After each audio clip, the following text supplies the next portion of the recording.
Hello, welcome to my ADI Part 3 series where I get all the answers about the tests from an ex-ADI enforcement officer, the people who will conduct your Part 2, Part 3 and standards check tests. I've put 16 of the most burning questions that both PDIs and ADIs ask about the test, and in this video I ask the question, do I need to teach reference points in today's ADI Part 3 test? So this is a question from me now as a trainer. All right. So, because you could say I'm a bit old school. When I first started to do this, there were preset tests, and it was a very different way.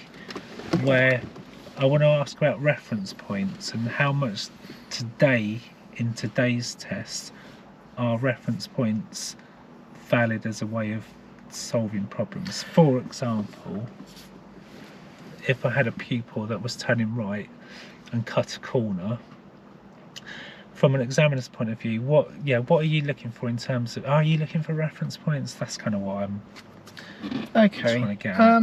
No, because some people, when you meet people and they say that, you think, oh, they're natural drivers.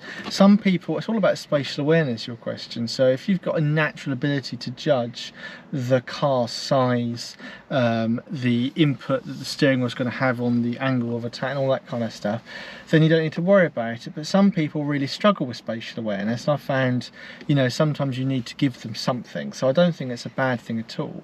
But the one thing that does fascinate me, or fascinate and frustrate, is when people have bits of tape on the door, or there's a thing on the dash, or there's a reference point. What I'm getting at is that's unique to this vehicle. And I always think to myself, yeah, that ain't gonna fly. When they get their own car, ain't gonna be one of these things. It's gonna be a tiny little box, or maybe a bigger car, whatever it might be.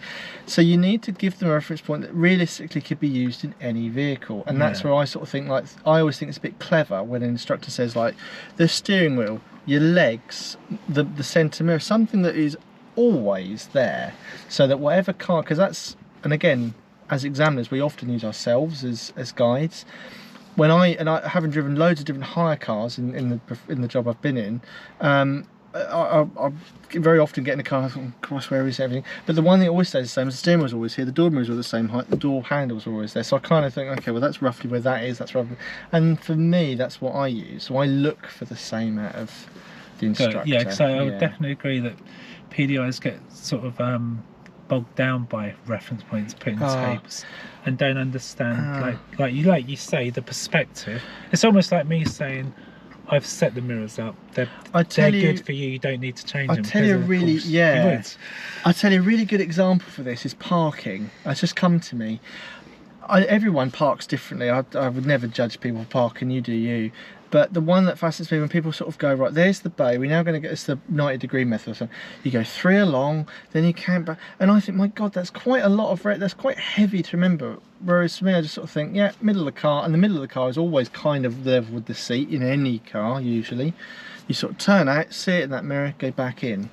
And it's just really simple. Now, some people might not get that. Some people don't get that. And I've definitely taught people when I was instructor that I tried that method with, and they hated it, and they liked the three bay, whatever it is.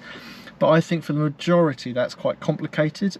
And if anyone's like me, I'd like to keep things really simple. So that's another element to reference points. It needs to be really simple. There are people out there that, because they were trained that way, believe that you, on a driving test, the pupil themselves has to do this 3-line method and count lines and almost like painting by numbers. And so I'm glad you said that, because we hadn't had that conversation.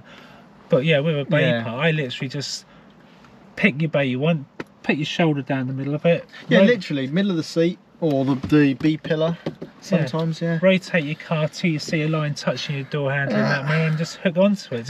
And you're How many times have you seen parallel parking with the person's got level with the car, and then as a trainer or as an examiner, I've watched in the back, and the instructor saying that's 1 full turn to the left, now it's half a turn to the right, and I'm thinking, okay, so it was, and I've literally just heard it, and I'm trying to repeat it in my mind. I'm thinking, literally, you've just said it, and I've already forgotten it.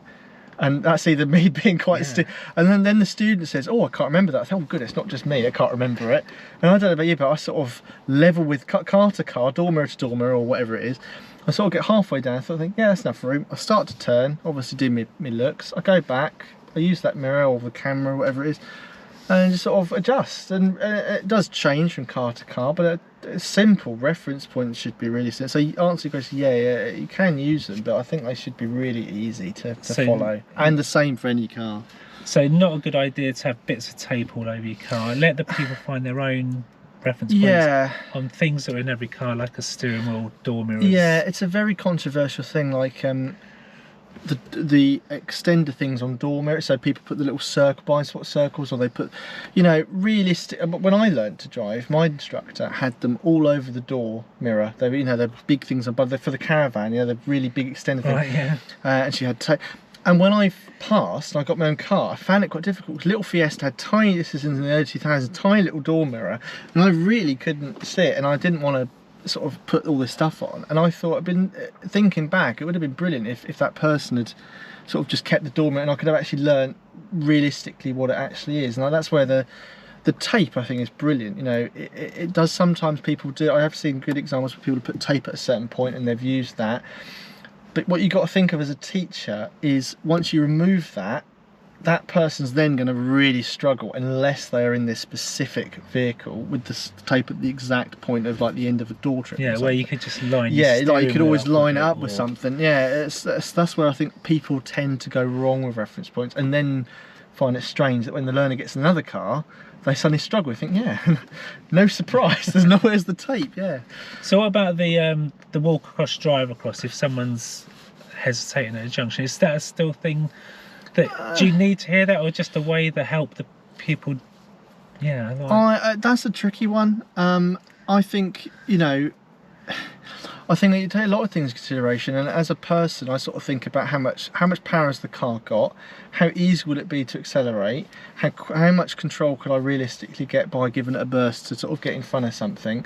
But at a lesser level, yeah, I think if I think back of it, I think probably when I was a driving instructor, I probably would have said, you know, would you walk now? Yes, but you've got to do it in a way that's quick. So walk across, run across would be something I'd talk to the person about before the problem or after. I wouldn't probably do it at the time. I wouldn't say, oh, this is a walk across situation, because it's distracting, and you've gone, and if the person doesn't understand, you're going to miss the gap anyway. So yeah, I mean, that sort of thing is because I get like common. It's a transferable skill. Like if a pupil's generally struggling to get out of a junction because they can't judge, but they probably have been a pedestrian and they're alive and they have crossed the road, so they have that skill in them. Yeah. So to say, yeah, you know, if you feel you've got enough time to walk, you could drive. Yeah, I tell you the one thing that surprised me over the years. I didn't teach it because I didn't really think about it when I was a teacher.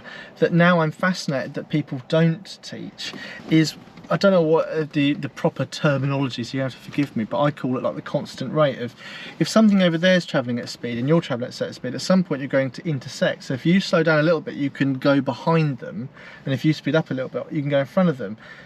And how useful would that be in a roundabout where it's quite busy, fast moving, something like the Thickthorn in Norwich, or, you know, a big multi-lane roundabout off a dual carriageway where you can see, well, there's a car over there, he's coming around, he's probably doing about 30, I can accelerate, I can go in front of him like that.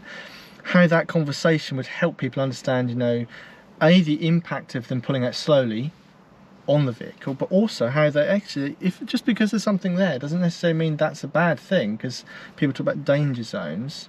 The brilliant thing about danger zone is you can change it. If you accelerate a little bit, you can change the danger zone. You do have to be careful how you explain this, because it can lead to problems. But I'm surprised the amount of lessons I've seen, particularly in this city, where that just hasn't occurred. Maybe I'm out of touch and not been a teacher for long enough to really know, but it just surprises me often that people don't do that. I would have thought that'd be a logical solution.